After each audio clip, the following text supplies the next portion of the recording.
Welcome to the Focus on Why podcast. I'm Amy Rowlandson and I ask my guests one simple question. Why? Focusing on the importance of why, I share with you the relatable, uplifting and inspiring conversations I have with people from all walks of life. This podcast will encourage you to focus on your why to enable and empower you to achieve the success you desire. Have a purpose, have a plan, focus on why. Today on the Focus on Why podcast, I am joined by Tim Shurr. Welcome, Tim. Thank you for having me. And where are you joining us from today? Indianapolis, Indiana, in the United States. Fantastic. Well, thank you very much for coming on Focus on Why. It is going to be a really exciting exploration into the world of hypnosis. Yes. Yeah, it's a fascinating world. It opens so many doors and makes the impossible suddenly possible. And can you remember that first door that you opened into that world? Oh, yes. So the very first door was I had a lot of anxiety growing up in life, and I was always waiting for the next bad thing to happen. And of course, we all experiences big T and little t traumas in our life that affect us. And so in high school, I had my first psychology class, and I thought, that's what I want to do with my life. I want to learn how to use the power of my mind to feel safe and feel loved and feel like I'm good enough, even though I wasn't using those words at the time. And so I went to school for psychology, and I was learning a lot of theory. But I took this counseling processes class, and they had guest speakers that came in. One of them happened to be a hypnotist. And the hypnotist was talking about using the power of your mind to achieve goals and to feel peaceful. And I thought, well, that's what I want. So then he offered to do a demonstration. And I thought, well, I'll cluck like a chicken because I didn't know anything about hypnosis. I'm like, I'll volunteer. And so he had me close my eyes, and I was a little nervous, but he was talking to me and just saying relaxing things and had me imagine myself in situations feeling calm and peaceful. And then all of a sudden I noticed that knot in my stomach that I always walked around with, that anxiety, worry, fear, self-criticism, disappeared. It like wasn't there. I just felt a feeling of calm, a sense of ease. And I'm like, what is this? I mean, I was still fully aware. I could hear my classmates giggling at me, probably because I was so relaxed in the chair, but I didn't care, which was also strange because usually I was very concerned about how others thought of me. And in that moment, did not matter. I just felt a sense of peace, and I got hooked on that. I'm like, what is this all about? Because I went to school in a place where it was all about behavior modification, where pretty much we are conditioned reflexes, kind of like robots, right? And they didn't believe in tools like hypnosis and unconscious drivers and beliefs and stuff like that. So I went to find a hypnosis school on my own, and I did. And it was a couple of hours away, and I went for a full week. It was my first time away from home all by myself, even though I was like 21 or 22. And every day for about 7 days in a row, I was the only college kid there. Everybody else was a medical doctor. And it blew me away. You know what, when they were talking, my first professor was Dr. Gazella Zuskowski. And she opened my mind to all kinds of new possibilities, and it was extraordinary. And how does it feel to have I'm just trying to sort of take you back, because you actually said it yourself that you weren't using those words and the language that you're now using to describe how you felt then. Can you remember that first sort of moment and the language you were sort of using and the things that you were thinking in that first time that you were being hypnotized? What I was thinking up to it was, I'm stressed, I'm frustrated, things don't work out for me. You know, I'm not that smart, so I have to work extra hard. And I didn't want to work extra hard because I really didn't think it was going to matter anyway. I was always just trying to survive. I wasn't thriving. I was surviving. I wasn't playing to win. I was playing not to lose. And so in my mind, I was always worried about, what could I get? What advantage could I get here? How am I going to get through this? I was very much manipulating and stressed a lot, always worried about money, always being broke, always trying to, figure out what my next move was going to be. And so I carried around a lot of pressure, a lot of insecurity, a lot of self-doubt. And when I first started having experiences with hypnosis, just the feeling of relaxation, just that sense of ease was so different. I mean, I was like, wow, what is this? And then I started learning that your thoughts have influence over how you feel. Well, I didn't know anything about, I didn't pay attention to my thoughts. I didn't pay attention to what I was saying to myself. I didn't pay attention to, I thought that, life was happening to me, that God didn't like me very much, that I just, for whatever reason, I didn't like me very much. I would say that I love myself, but I didn't really like myself. And just because of a whole bunch of experiences that I had when I was younger. And so it was all very, very new to me. And I was learning tools and ideas in psychology, but it wasn't very helpful. It was just a lot of theory that kind of went in one ear and out the other. It didn't feel like, how does that apply to my life right now? How does it make me feel better right now? A lot of people in therapy are like, I've gone for years and I don't feel any better. I've talked about some stuff, but I still don't feel much better. And that's the problem with a lot of therapies out there today. So it did turn me on to wanting to learn more about how your mind works. And so I discovered the library for the very first time, which was because I didn't have money to buy a lot of books or audiobooks. So I would go to the library and I would start grabbing audiobooks because I didn't like to read that much, but I could listen while I was driving around. So I started getting audiobooks on psychology and self-help and personal development and pretty much any topic that had to do with self-esteem, making money, feeling more courageous. I rented, hundreds and hundreds of audiobooks. And I think that probably was a better education for me, Amy, than all the years I went to school for psychology. Well, it's a really interesting point that you make there. And you also sort of touched on the fact that people go to therapy for years and yet they don't feel any better. And one thing that you're saying with hypnosis is that in that moment, you felt this huge shift and that sense of calm in literally a matter of minutes. Tell me about how hypnosis can do that. Great question. So hypnosis allows you to go within and trigger your relaxation response, your body's built-in ability to feel a sense of ease. We have two built-in coping strategies in our brain.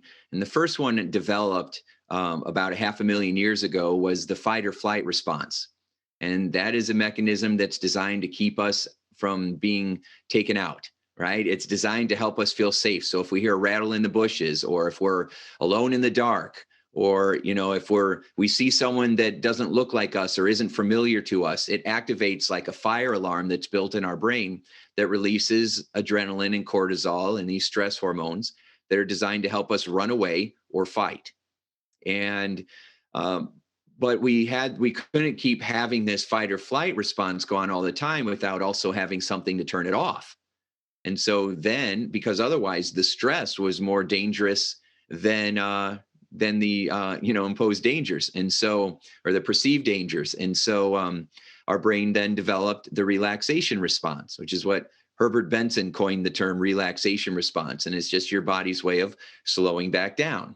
And so we can activate that natural response inside of us through closing our eyes, slowing down, using our breathing through our nose instead of our mouth, and imagining relaxing scenery. So imagine being at a beach or by a mountain, or floating down a river, or being in a garden, relaxing imagery. We might imagine flowing sunshine through our body, and just imagining relaxing images cause us to feel a sense of ease. Our body releases endorphins, dopamine, serotonin, enkephalins, natural neurotransmitters and hormones in the brain. Our brain has a natural pharmacy inside of it, and it releases these happy feelings, these happy chemicals inside of us that give us a sense of euphoria and peace. And that's what I experienced. And I didn't know that I could feel that experience And I didn't know that I could activate that experience. At the time, I still thought the hypnotist did it. I thought the hypnotist was the one with the magic. Now, after practicing hypnosis for 30 years, I realize that it's not the hypnotist. It's the client that you're working with. They walk in with the magic inside of them. Hypnosis isn't what's powerful. Your mind, your emotions, and you are what's powerful. It's kind of like if you have a safe and it has all your treasures in the safe, but you only know 2 of the numbers for the combination. And you try to get that safe door open, and it feels impossible.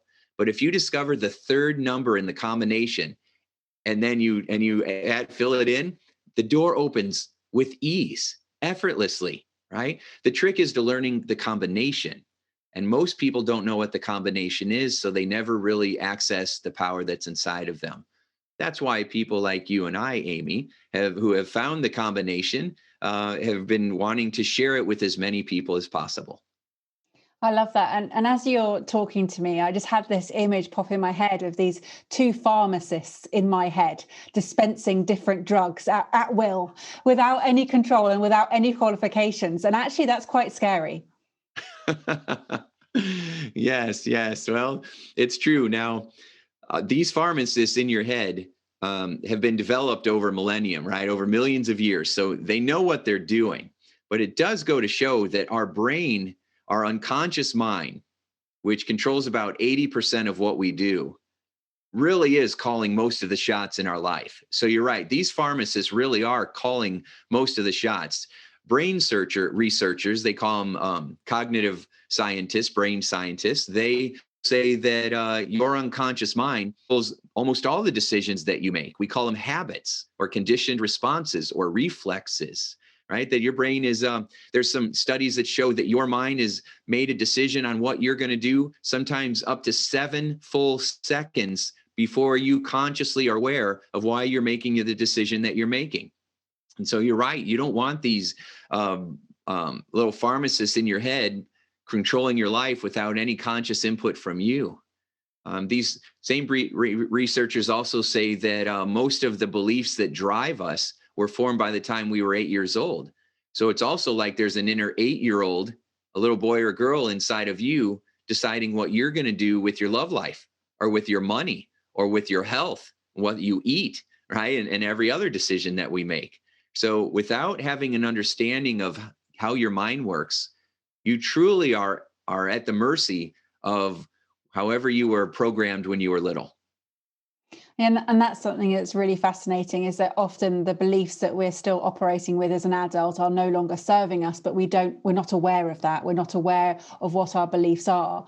And you've written about this. This is something that you know a lot about. So share that with us.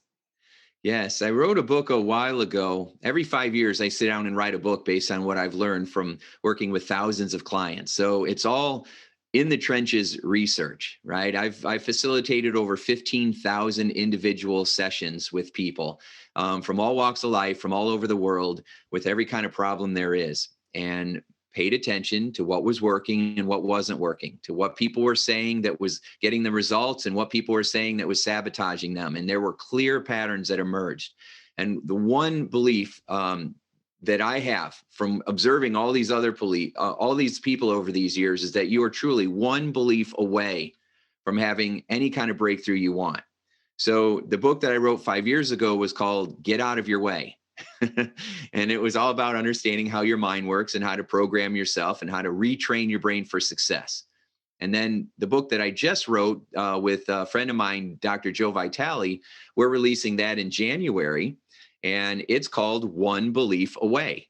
And the premise is simple. You are one belief away from your biggest breakthrough, from your biggest transformation. You're just one belief away from having a healthier body, from having more money, from growing your business, from bringing the passion back into your relationships, from having strong confidence and self-esteem, from being able to go from I'm not good enough to I am good enough. I can't to I can. I'm procrastinating. Oh no, I'm fully motivated, focused, and driven. It's just one belief that separates those who get what they want from those who are still struggling. And I write the exact process that I take people through It's in that book, the exact process for what to do to upgrade those unconscious beliefs. Well, it sounds amazing. And why don't you share with us what transformations you've seen amongst those 15,000 different times that you spent with people? Share a couple of those with us. So Kathleen came to see me, and she was just near 300 pounds. She came in to lose some weight.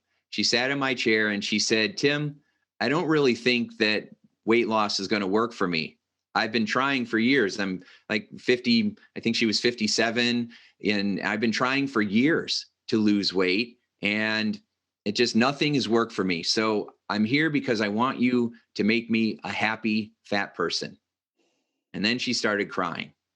And, and I knew that that's not what she really wanted. She was settling, because that's what we do when we're desperate and we don't know what else to do. And we've tried so many ways to change how we feel and have failed, which is only because we haven't changed the unconscious belief. It's like you have weeds in your garden and you're cutting the top of the weed off, and the weed keeps growing back. And you're like, what's wrong with me? Why can't I get rid of these weeds? You know, it must be that I'm defective. I'm no good. I'm not worthy. I don't deserve to be in a garden that has no weeds. No, that's not the case at all. The problem is that you're trying to cut the top of the weed off when you have to get in at the root and pull it out there and then plant a flower, right? But most people don't know those other steps. So they go through life, and because we don't understand how our mind works, most people are standing in their garden watering the weeds, complaining why they have so many of them. They don't realize that they're actually growing the weeds. And so we think that the weeds are just happening to us. So I realized that was the case. So I took Kathleen through my awakening experience that's in the One Belief Away book. And how many was it? I think it was 9 months later, she was down 155 pounds. She lost half her body weight. She regained her confidence, her self-love, her vitality. She went from I'm not worthy of being happy to I am. If you have a belief in your mind that you're not worthy of being happy, you will not be able to achieve a goal. Or if you achieve it by sheer will, it won't be sustainable. You'll go right back, because that's the belief that's running in your head, which is why people lose weight and gain it all back over and over and over. So it was a huge experience. I mean, she doesn't even look like the same person, because she's not the same person, because we upgraded the belief that I'm not worthy of being happy. I had someone else come in that she had a coughing spell. Her name was Jerry. I can use their first names because they all gave me testimonials. So, and permission to do this. But Jerry had a coughing fit where she would come in and sometimes that coughing fit would last weeks. Like all day, all night. She couldn't work. She had to move back in with her parents. She was about 23 years old. She was a teacher, brilliant young woman. She said that she had this environmental response to smells. So if she smelled cologne or if she smelled something that felt foreign, it would trigger this coughing attack. So she came to me because they tried everything else for years. Nothing ever worked. And they were so desperate. So they came to a hypnotist, because that's what people do. They try everything else. And then as a last resort, I'll try hypnosis. And I worked with her. And the very first session, she coughed through it the whole time. Okay. Now, I'm not going to go into a lot of details about what we did in the session, but what I will tell you is that we did two things. We upgraded a limiting belief that she had about herself and her capabilities. The biggest fear that people have is that I'm not good enough. I'm not enough. Because I'm not enough, I won't be loved. So how do I get love? And we develop all kinds of dysfunctional ways to try to chase approval and validation. And it just wrecks our life in most cases. So we upgraded her belief. And then I had her imagine taking that cough, and I used some NLP techniques, which I know you are immersed in the study of that. So yay, that's awesome. And I used dissociation, and I put that coughing behind a glass wall that couldn't get back to her, and I dissociated from her. Right now, mind you, she was still coughing through our whole session, but she went home and she coughed the whole way home. She didn't stop, but she woke up the next way and the coughing was gone. She went a whole week. The coughing was gone. she came back and she said, I can't even believe this. Her mom was with her, her dad was with her, everybody was crying and happy. And she's like, it went away. But then she was afraid it was going to come back. So we did a couple more sessions just to reinforce what to do instead. And she said occasionally she would start to feel the tingle in her throat and start to come back. And then she knew how to use her power breathing and activate the relaxation response. She dropped it back down and it stayed away. That gave her tremendous power because now she was in a situation where she was scared that it was going to come back and it didn't. She knew how to take control. And that transformed her life. She was able to go on a Disney vacation. She was able to travel around. She was able to start working again. It completely changed her life because we were able to go inside and upgrade a belief and change what she was experiencing. If we had never met and she had never used hypnosis, I shudder to think where she would be today. So I have countless stories of that, Amy, just one after another of extraordinary experiences where people have overcome panic attacks, all kinds of trauma from people being molested or raped or kidnapped or tortured, veterans who are prisoners of war, horrible stuff like that. My specialty was post-traumatic stress. So I've helped people through suicides. I mean, just really horrible stuff. And then all kinds of bad habits and getting off drugs and saving your marriage. And then when I heard too much of that and I needed a break, I went into corporate America, started helping people make money and grow their business and be more effective with teams. And so it's helped with just about every problem that human beings face. And yet, something that I picked up on that you said is that people come to you as the last resort. Why is hypnosis the last resort? Or why is it perceived to be the last resort?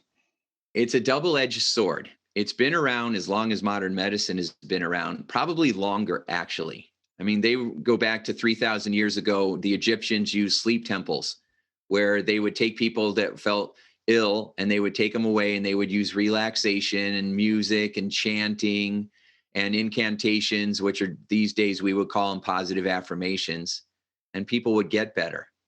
They didn't call it hypnosis, but that's really what hypnosis is. Hypnosis is a word that means to sleep because it looked like people were sleeping when they were so relaxed, even though you're not sleeping. But the word, it spread. And so now that's what we call hypnosis, right? It used to be mesmerizing, mesmerization from a guy named Franz Anton Mesmer, who was learning about hypnosis. And he would use hypnosis almost like a stage hypnotist. And people were having amazing results, and they were called it, you were being mesmerized, and so which was my podcast is called How to Be Mesmerizing. So, but hypnosis is what stuck. And in the 1900s with vaudeville, hypnosis came back for the entertainment side of it. People would be hypnotized and they would run needles through their hands and people wouldn't even flinch, right? They would make people stiff as a board and have someone stand on them and do all these parlor tricks. And then of course, have them do all kinds of funny, silly games. There was one person, he was very, very famous at this. And what is his name? Yeah, it'll come to me. I should know because they call him the dean of modern hypnosis. Anyway, it'll come to me. I see his face. Orman McGill. That's right. Orman McGill. Now notice I use hypnosis. I kept telling me it'll come to me. It'll come to me. And then it did. Okay. Orman McGill, the dean of hypnosis.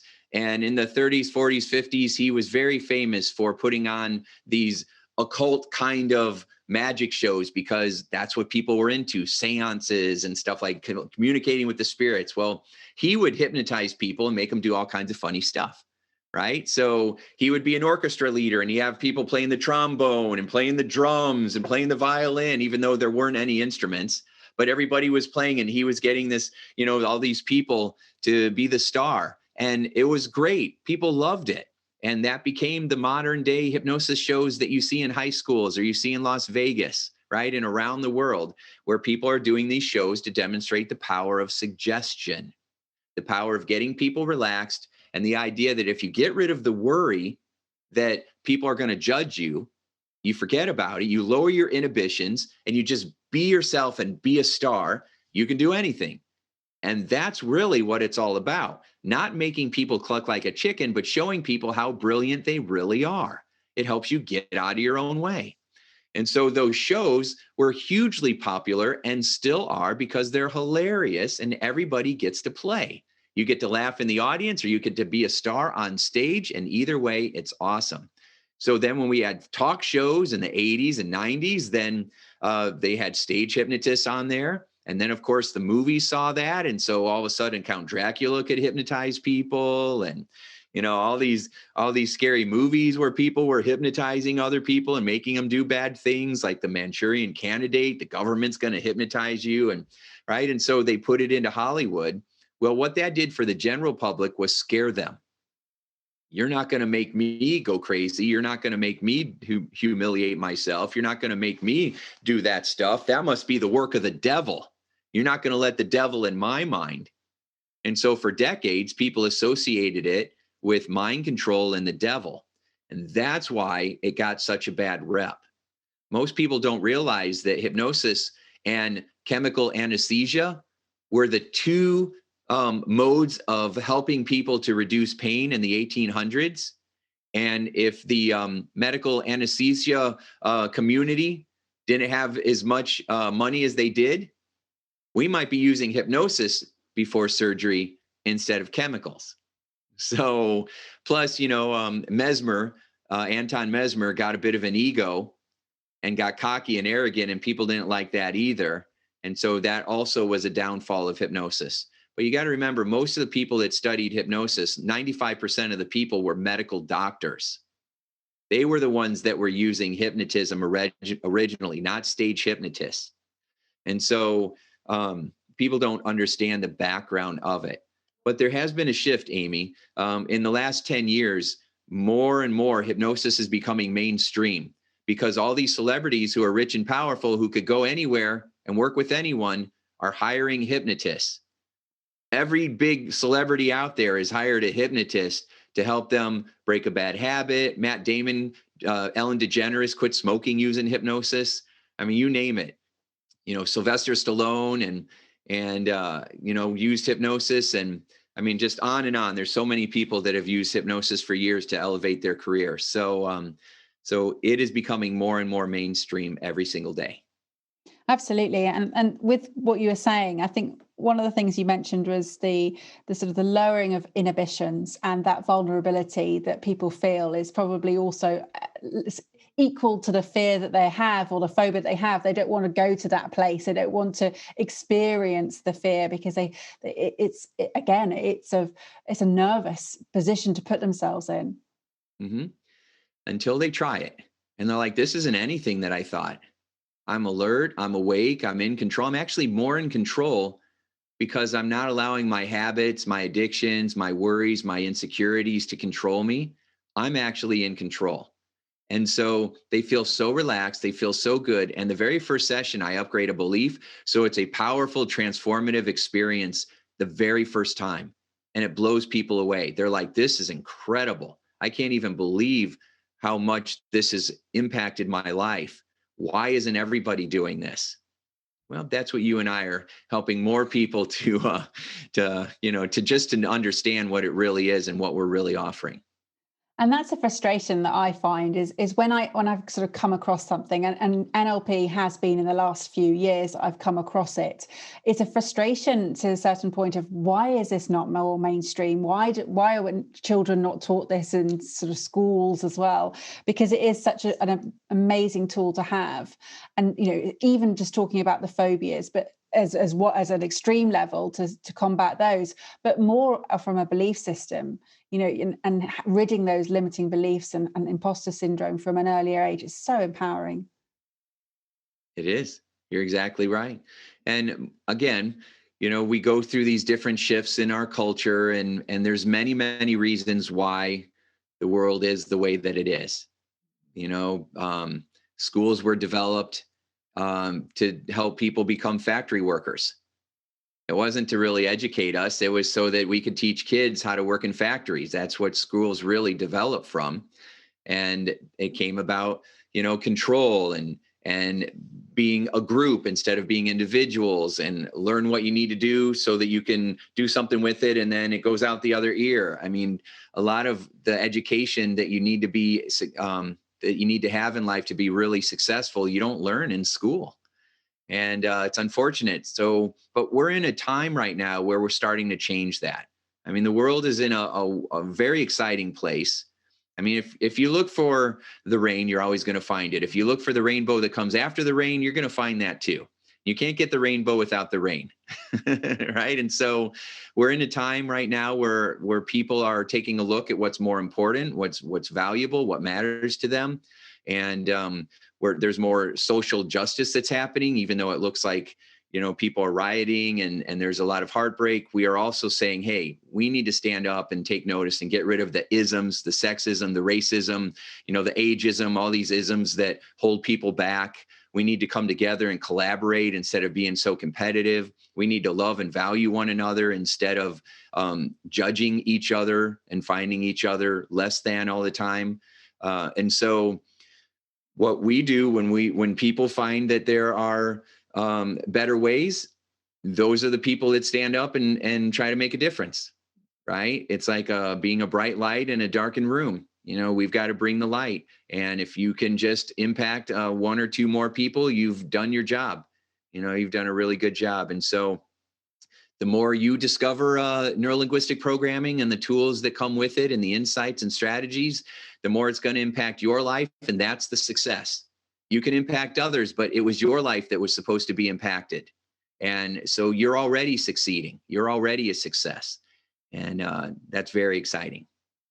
Yeah, I mean, just going back to that point about the schools being created for the, sort of the industrialization, and as we move through the different ages from the industrial through to the information age, and now we're sort of in the midst already of a digital age, what is going to be the next age? Is it going to be something where we are much more sort of enlightened with our capacity to move forward and progress? I'm intrigued.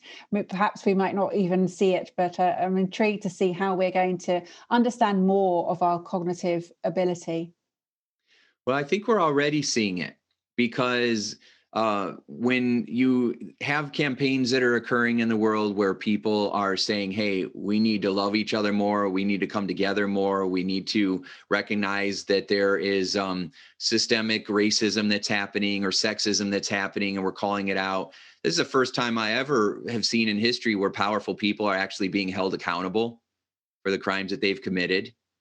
With the internet, you have the ability to do things that you were not able to do 20 years ago, right? The way we can connect with each other. You and I are having this podcast, and we're both on the other side of the pond, right? And yet we're able to have this wonderful conversation because of technology, right? And so I believe that it's already happening. The book that I'm producing with Joe Vitale, we're self-publishing it on Amazon. It was like 85% of the books sold in the world are through Amazon now. We didn't try to go through Simon and Schuster or through somewhere else. In fact, I got an offer from Earl Nightingale, which is a dream come true, and I turned it down, which I can't even believe, because they wanted someone else to record it. And I said, no, right? I'm recording it, right? Because I want that connection with my audience.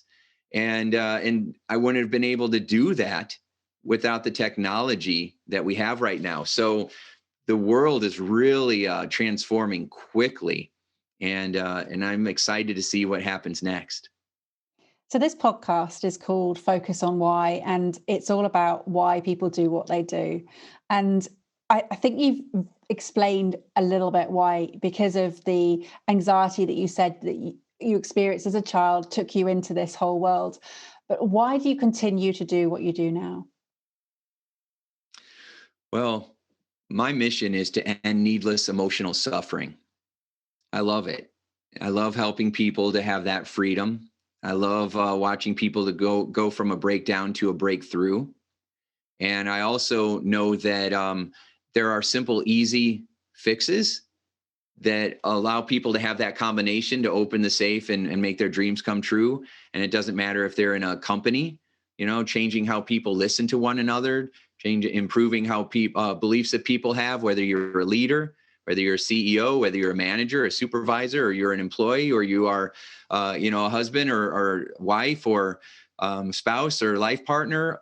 There are so many simple little tips and strategies that you can use that will make your life more quality. And people don't know what they are.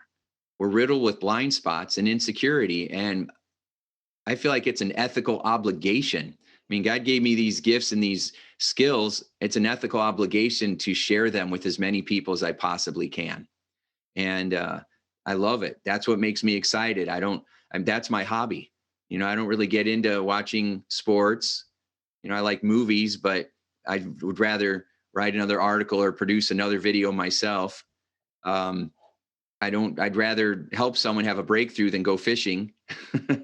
It's just who I am. It's who I've grown into, who I've become. I can't imagine doing anything else except what I'm doing, because it's helped so many people. Every once in a while, I'll organize a closet or a drawer or clean my office up because it looks like a Post-it note factory blew up. I got papers and notes everywhere, right? And so, and I'll go through them, and every once in a while I'll go through a stack of cards, and I tend to get rid of a lot of them because there's just too much to keep track of. But I always keep the ones that say, you really changed my life. I can't imagine what would have happened if I hadn't met you. And those cards are invaluable to me. They make me smile, because granted, what I do is also hard. I'm also, it's very stressful. A lot of times there's a lot of people that fight real hard to sabotage themselves and they don't even know they're doing it. Right. So it's a lot of work helping people to actually make sustainable changes in their life. So, I could work with the people that are just easy to work with, but I tend to try to help the ones who are really struggling. The people who have had the most difficult of times are the cases that I'm working with, right? Where you've tried everything else, nothing's worked. Come see me. Right. And so, and I work with a lot of top coaches who are brilliant, but who also have blind spots. I still have my blind spots. Right. And so I've upped my game a little bit. I'm working with, tougher cases. I don't know if that's the right way to say it, but I'm working with more challenging circumstances and so that I feel a little more challenged. Plus I know I can help, but that's why I do it, because I love it. And you mentioned it being an ethical obligation. And I feel that once I take on something and I learned a new strategy or new tool, I feel that it is an obligation to pass on that knowledge or to help other people in that same way, because otherwise, what are you doing? I would feel bad not helping someone. But I don't know whether that's a sort of a similar quest that we both have, or whether that's something that everybody shares. I think it's a similar quest because you're acting on it. And a lot of people feel they should do the right thing and they don't. And, or they start to make a move towards what they want and then they get scared and then they spend all their time figuring out how to get out of it. Someone who invests in a program and then the next day wants a refund because, it didn't work for me. It would work for you, but your sabotaging beliefs are causing you to do what you always do. And then that's what sabotages them. And then instead of saying, how can I make this work? They think, how can I get out of this? And so people are brilliant at sabotaging themselves. They do it all the time. And half the time they think that that's not what's really happening. They really want their goal. It's just not the right time, or they just don't have the money, or this approach just really didn't work for them because they're somehow different from the other 8 billion people on the planet. Right. So people are very good at sabotaging themselves, and not everybody is going to get through it. All right. You and I can offer the best approaches out there. And some people are still going to say, no, I'm not ready, or I'm not interested, or they're still going to sabotage themselves, or they haven't had enough pain yet. Usually when you've had enough pain, then you're like, I can't handle it anymore. I have to do this. So pain can be good. The goal isn't to get rid of pain in life. The goal is to learn how to use it to improve the quality of your life. And you talked about the big T and the little t in terms of trauma. And one of my sort of quest is to try and help people get to the point where they can change their lives, they can take responsibility before they have to experience that big trauma, because you don't want people to get to that point. But what we're talking about here is about effort, people having to take effort and action, and people want the shortcut, and it's not always available. Yeah, no one can do your push-ups for you. I mean, if you want stronger, you got to do your push-ups, right? But the goal is to get really motivated to do one push-up and then to feel proud of yourself afterwards, so that you are strategically associating pleasure to the activity. Not what the push-ups are going to give me, but actually doing the push-up gives me pleasure, right? People don't do that. What people do is they accidentally associate pain and discomfort to their action steps. And that's why they procrastinate, because your brain naturally wants to avoid pain and discomfort. So if you are accidentally associating pain, oh my God, it's going to hurt, I'm going to be sweaty, I'm going to be sore, I don't have time to do this. If I get on the ground, I won't be able to get back up. Oh, I'm going to feel so horrible about myself. I have to get in shape before I do push-ups. All these ideas that cause us to go, ew, I don't want to do that, because they're associating pain to it and not even realizing they're doing it. So it's important that we learn how to use our mind in the right way. And I've got, I'm not sure the link is working. So if anybody listening wants, if you send me an email, tim@timshurr.com, I've got a great ebook, or I'll send you the audiobook. I don't care. Either one. It's called The Cure for Self-Sabotage. I sat in a small room with clients for 26 years, listening to the stories they describe and what they say to themselves. And I know the exact patterns that will help you succeed or that will sabotage you your entire life. There's 10 of them. I recognized them. I saw them over and over and over again. And I put them into a short ebook called The Cure for Self-Sabotage. And then I created an audiobook because I like audiobooks. So I figured others would too. And so if you send me an email and say, hey, give me that Cure for Self-Sabotage, I'll send you the ebook or the audiobook for free. And it will teach you the 10 strategies that are sabotaging you. And if you flip them around, it's the 10 top ways to use the power of your mind to create your life by design. It's awesome. And I'm happy to give it away for free because it will help people end that needless suffering today. And I love that you called it the cure for self-sabotage as opposed to the 10 top sort of for what was it? Say it again, 10 top? Yeah, the 10 top ways of using the power of your mind to create your life by design, because people don't do that. They want to avoid pain more than they want the pleasure. So you actually use that in the title, which is so clever. So, just Yeah. in case people didn't spot that is another way of tapping into the pain as opposed to the sort of the outcome. Good catch, Wow. Amy. Good catch. Well, that's the thing about language is that, we use it all the time, and yet people aren't necessarily always aware of the self-talk or the talk that people are hearing, the outward talk as well. And it's so incredibly powerful. Yeah, absolutely. So if your listeners are interested, the One Belief Away book comes out in January. We're going to have a fun release party with Joe Vitale and myself. If you want to get on that list, go to www.onebeliefawaybook.com. That's www.onebeliefawaybook.com. Grab that list. And then if you want the Cure for Self-Sabotage, send me an email. Well, I'll make sure both of those are in the show notes, those links, so that people can just look and tap into those, because I don't know why they wouldn't, but that's the power of their own belief in themselves. If they want to, they will. Those who are ready will show up, and those are the ones that we're wanting to work with. Absolutely. Wow. I feel like we've sort of done a whirlwind tour of hypnosis and NLP and belief systems. It's been fantastic. And I feel that we could talk for hours, but for today, we'll put it on hold. And just want to say thank you so much, Tim, for coming on the show and sharing your why you do what you do. Oh, thank you, Amy. It's been a real honor to be on your program. And thank you so much for the excellent questions. Oh, you're welcome. And how would people get in touch with you generally? Where do you hang out? You could go to timshurr.com.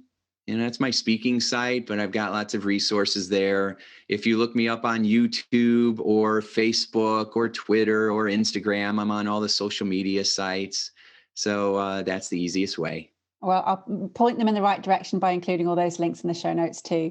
And could we have a final word from you, please, Tim? Yes.